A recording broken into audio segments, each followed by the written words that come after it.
الشيطان الرجيم بسم الله الرحمن الرحيم قل ادعوا الذين زعمتم من دون الله لا يملكون مثقال ذرة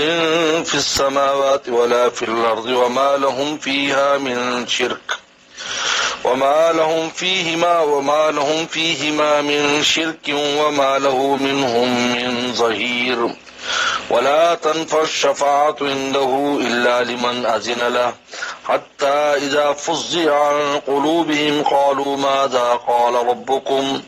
قالوا الحق وهو العلي الكبير قل من يرزقكم من السماوات والأرض قل الله وإنا أو إياكم لعلى هدى أو في ضلال مبين قل لا تسألون عما أجرمنا ولا نسأل عما تعملون قل يجمع بيننا ربنا ثم يفتح بيننا بالحق وهو الفتاح العليم قل أروني الذين ألحقتم به شركاء كلا بل هو الله العزيز الحكيم صدق اللہ مولانا العظیم۔ تین واقعات، دو منیبین کے اور ایک فاسقین اور مفسدین کا واقعہ بیان کیا ہے، قوم سبا کا اور پہلے حضرت داؤد صلی اللہ علیہ السلام کا، سلیمان صلی اللہ علیہ السلام کا، اور ان سب کا مقصود شرک کی نفی ہے کہ جو شرک ہے قوم سبا کو جس چیز نے تباہ کیا وہ ان کا شرک اور ناشکری تھی کہ اللہ کے ساتھ شریک ٹھہرائے اور کوئی ان کے کام نہ آیا، اور ناشکری کی جس سے اللہ نے نعمت ان سے چھین لی۔ یہاں سے اللہ تعالیٰ ان مشرکین کی توبیخ کرتے ہیں، ان کو ان کے عقیدے کے فساد کو، اور جن لوگوں کو وہ مانتے ہیں اور جن کو خدا کے مقابلے پر لاتے ہیں۔ دو طرح، ایک تو کہتے تھے کہ مستقل بالذات ہے، اور کبھی کہتے تھے کہ یہ سفارشی ہیں، تو اللہ تعالی نے دونوں اعتبار سے ان کی نفی کر دی کہ نہ یہ مستقل بالذات ہیں اور نہ یہ دربار الہی میں سفارش کا حق رکھتے ہیں۔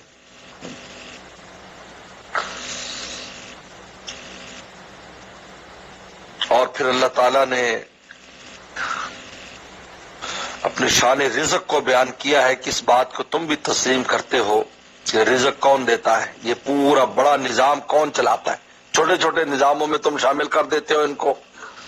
بڑے نظاموں کی بات آتی ہے تو اللہ تعالیٰ کا نام لیتے ہو۔ اس لیے ہمارے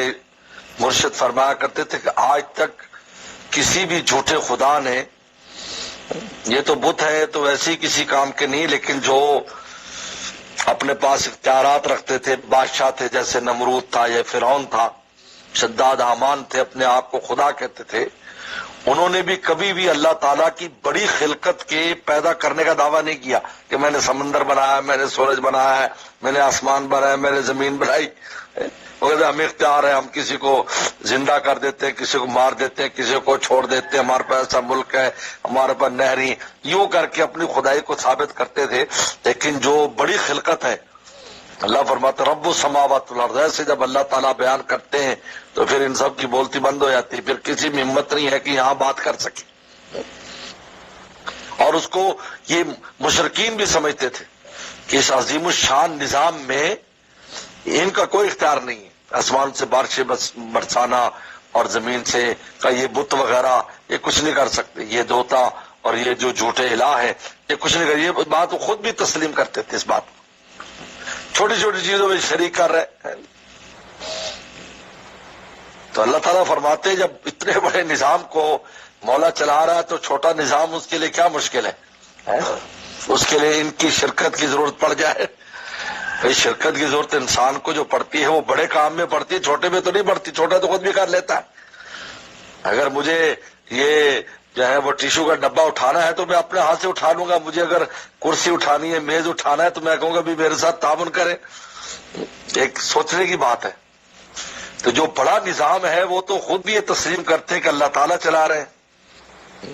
پھر چھوٹے نظام میں چھوٹی چیزوں میں بتوں کو کیوں شریک ہے، اس میں اللہ تعالیٰ کو ان کی کیا ضرورت ہے؟ یہ ایک بالکل عقل میں آنے والی بات ہے۔ اس لیے قرآن مجید جو ہے وہ بالکل ایسا اسلوب اختیار کرتا ہے کہ جو بالکل ہر آدمی سمجھتا ہے اس بات کو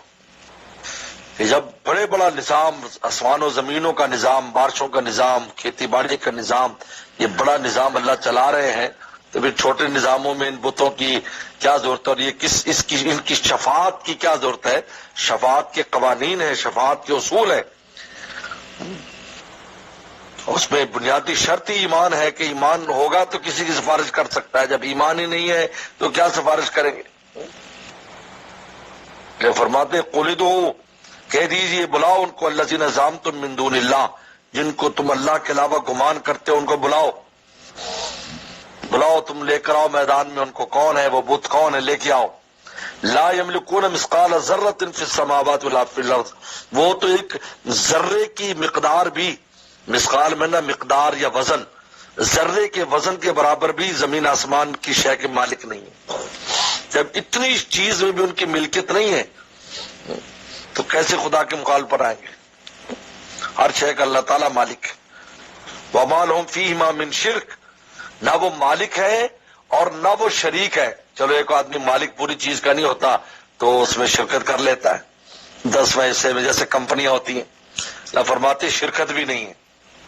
مالک بھی نہیں ہے ذرے کے، اور ان میں اللہ کے ساتھ ان کی شرکت بھی نہیں ہے۔ وما لہ منہم من ظہیر، اور وہ اللہ تعالیٰ کے مددگار بھی نہیں ہے کہ چلو شریک تو نہیں ہے، اللہ کے مددگار ہوں زمین بنانے میں، آسمان بنانے میں، نظام چلانے میں۔ اللہ نے تینوں نفی کر دی، نہ مالک ہے، نہ شریک ہے، نہ مددگار ہے، کیونکہ تینوں ہی چیزیں ہوتی ہیں، یا انسان کی شے کا مالک ہوتا ہے، یا مالک پوری کا تو نہیں ہوتا تو اس میں آدھی کا یا کچھ حصے کا شریک ہوتا ہے، یا یہ ہوتا ہے کہ انسان مددگار ہوتا ہے، اس میں تعاون کرتا ہے۔ تو اللہ نے کہا تمہاری یہ جو جھوٹے خدا ہیں، یہ جو تمہارے بت ہے، تینوں میں سے کچھ بھی نہیں، نہ وہ مالک ہے، نہ وہ ملکیت میں شریک ہے، نہ اس زمین آسمان کے نظام میں وہ مددگار۔ اللہ نے بالکل دروازہ بند کر دیا اس کا۔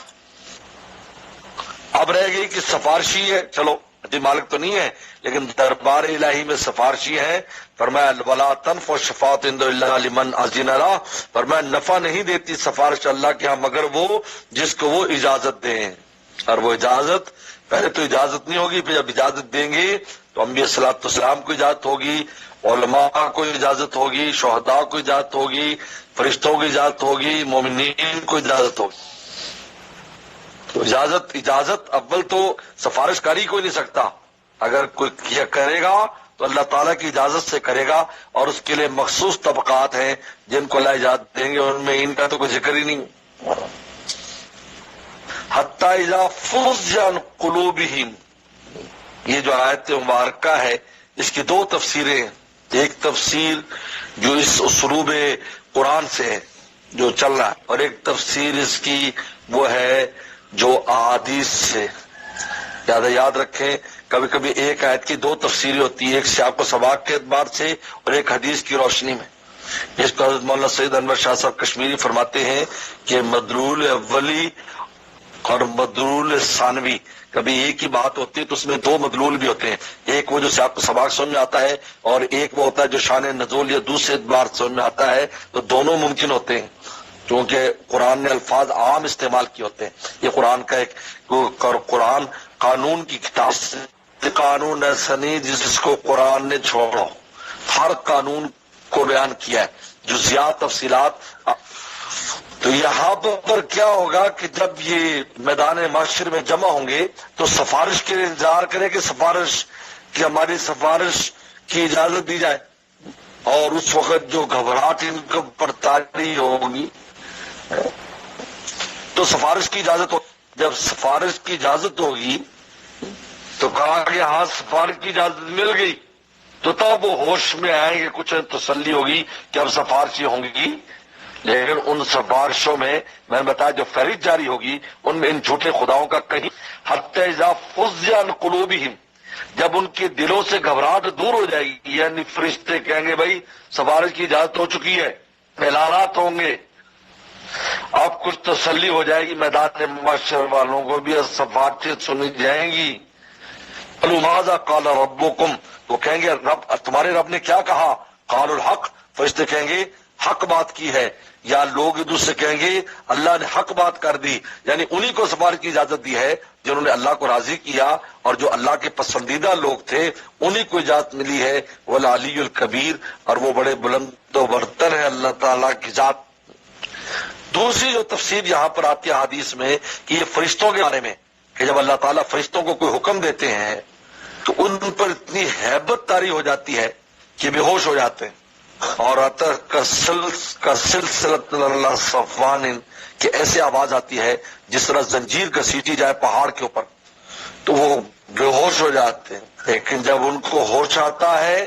تو پوچھتے ہیں بھی کہ اللہ نے کیا کہا کہ اللہ تعالیٰ نے اس وقت ملائے اعلیٰ اور عرش اٹھانے فرشتے کہتے ہیں کہ اللہ تعالیٰ نے حق اور سچ کہا ہے، اور ہر ایک کے دل میں وہ بات آ جاتی ہے جو اس کو حکم دیا جاتا ہے، کہتا ہے مجھے یہ کہا، وہ کہتا ہے مجھے یہ کہا، مجھے یہ کہا۔ اس کا ایک بادل ہے عنان، اس بادل میں آ کر یہ مذاکرہ کرتے ہیں کہ بھی تمہیں کیا آرڈر ملا ہے، ہمیں یہ آرڈر ملا ہے، بس جامع علوم میں دیکھیں پوچھا نہیں وہاں پر جو ہے ان کی روٹی کا انتظام کرنا ہے، ہاں جی تمہیں کہا یہ فلاں جگہ بارش برسانی، یہ حکم ہوتے ہیں، ایک دوسرے کو احکام دیتے ہیں، احکام بتاتے ہیں عنان میں۔ یہی سے وہ شیاطین چوری کرتے ہیں ان کی باتوں کو، اور پھر کاہنوں کو بتاتے ہیں، اور کاہن آ کر کہتے ہیں بھی تمہارے بارے میں آئندہ یہ ہونے والا ہے، تو کہتے ہیں یا تو غیب کے علم جانتا ہے، تو وہ اصل میں فرشتوں سے چوری کرتے ہیں، پھر ان کے پیچھے شہاب ثاقب رکھتے ہیں، تو وہ مر جاتے ہیں، جو بچ جاتا ہے وہ زمین پر آ کر کاہن کو یہ بات بتاتا ہے۔ تو یہ اس کا تعلق فرشتوں کے ساتھ ہے، یہ دوسری تفسیر ہے۔ حتی اذا فزع عن قلوبہم، کہ جب ان کے دلوں سے گھبراہٹ دور ہوتی ہے فرشتوں کی، قالوا کہتے ہیں ماذا قال ربکم، تمہارا رب نے کیا کہا؟ تو پھر ملائے اعلیٰ کے فرشتے، اور وہ یعنی یہ وہ فرشتے بھی ہوش ہوتے ہیں جن کے لیے حکم اترتا ہے، لیکن جو عرش اٹھائے ہوئے ہیں یا ملائے اعلیٰ پر ان کے لیے نہیں ہے، تو کہتے ہیں قال حق، اللہ نے حق کہا، جو حکم دیا وہ حق اور سچ ہے۔ والعلی الکبیر، اور وہ اللہ تعالیٰ بڑی شان والے، بہت بلند و برتر اور بڑے ہیں۔ قل کہہ دیجئے من یرزقکم من السماوات والارض، کون تمہیں رزق دیتا آسمان اور زمین سے؟ اللہ نے سوال کیا، قل اللہ، کہہ دیجئے اللہ، یعنی وہ تو جواب نہیں دیں گے، دل میں تو مانیں گے، زبان سے نہیں بولیں گے، آپ ہی کہہ دیجئے اللہ ہے۔ وَإِنَّا أَوْ إِيَّاكُمْ، ہم یا تم لَعَلَىٰ هُدًى، یا ہدایت پر ہے، او فی ضلال مبین، یا سری گمراہی پر ہے۔ عجیب ہے، اللہ تعالیٰ نے عجیب اسلوب اختیار کیا ہے کہ اللہ تعالیٰ نے یہ نہیں کہا تم گمراہ ہو اور ہم ہدایت پر ہیں، لوگ یہ دعوت کے اصولوں کے منافی ہے کہ اگلے آدمی کو اگر آپ اس طرح بات کریں گے تو وہ آپ کی بات نہیں سنے گا، تو اس طرح کہا کہ ہم اور تم میں سے ایک گمراہ ہے اور ایک ہدایت پر ہے، یہ کہا۔ حالانکہ بات واضح ہے کہ نبی علیہ السلام اور ان کی جماعت ہدایت پر ہے اور کفار گمراہی پر ہیں جو بت پرستی کر رہے ہیں، لیکن عنوان ایسے اختیار کیا ہے۔ یہ ہے اسلوب حکمت کہ ہم ان میں سے ایک صحیح ہے یا ایک غلط ہے، ایسے بات کرتے، یہ نہیں کہا کہ ہم صحیح ہے تم غلط ہو۔ اگر اس طریقے پر دیکھو کتنا اسلوب کس انداز میں لا رہے ہیں، سوالات ایسے کر رہے ہیں تاکہ اگلا سمجھنے کی کوشش کرے کہ بھائی واقعی یہ بات ہے کہ رزق وہ نہیں دیتے اور ان کی کوئی شرکت بھی نہیں ہے اور سفارش بھی نہیں کر سکتے، تو خود سمجھ جائے گا بتوں کے پلے کچھ نہیں، خود سمجھ جائے گا کہ ہم گمراہ ہیں، کہنے کی ضرورت بھی نہیں ان کو صراحتاً۔ یہ اسلوب ہے، اسلوب حکمت ہے قرآن کا کہ انا او یاکم، ہم یا تم لعلی ہدن، ہدایت پر ہیں، او فی ضلال مبین، یا گمراہی سری گمراہی میں، یہ متعین نہیں کیا، یعنی گنجائش چھوڑ دیا گیا۔ دیکھو تم نے ہمیں یہ کہا، انہوں نے کہا ہم نے کب کہا ہے بھئی ہم میں سے ایک ایسا ہے، اب اس کو خود سمجھ جانا چاہیے۔ قل لا تسألون عما اجرمنا، کہہ دیجئے تم سے نہیں پوچھا جائے گا جو ہم جرم کر رہے ہیں، تم سے نہیں پوچھا جائے گا ہم نے جو جرم کیے۔ ولا نسأل عما تعملون، اور نہ ہم سے پوچھا جائے گا جو تم عمل کرتے ہو۔ یہاں بھی اجرمنا کا لفظ استعمال کیا کہ تم سے نہیں پوچھا جائے گا ہم نے جو جرم کیا، حالانکہ جرم تو وہ لوگ کر رہے ہیں، لیکن یہ اپنے اوپر بات رکھ کر اگلے کو سمجھانا ہوتا ہے اس طریقے پر، یہ حکمت ہے۔ اس لیے کبھی بھی کسی کو سمجھانے کے لیے اس پر سری نفی نہ کرے انسان کہ تم ایسے ہو ایسا نہ کہے، بلکہ اس انداز میں بات کرے کہ میرے شیخ فرماتے تھے کڑوی چیز بھی ہو تو